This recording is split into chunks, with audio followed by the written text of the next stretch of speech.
अल्लाह जिसका चाहता है रिज्क फराह कर देता है और जिसका चाहता है तंग कर देता है।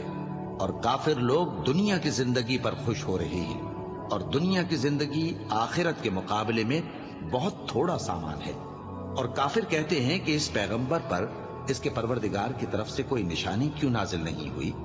कह दो कि अल्लाह जिसे चाहता है गुमराह करता है और जो उसकी तरफ रुजू होता है उसको अपनी तरफ का रास्ता दिखाता है, यानी उनको जो ईमान लाते और जिनके दिल अल्लाह की याद से आराम पाते हैं उनको।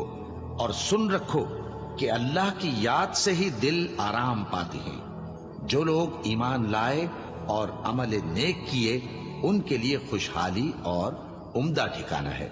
जिस तरह हम पहले पैगंबर भेजते रहे हैं उसी तरह ए नबी हमने तुमको इस उम्मत में जिससे पहले बहुत सी उम्मतें गुजर चुकी हैं भेजा है, ताकि तुम इनको वो किताब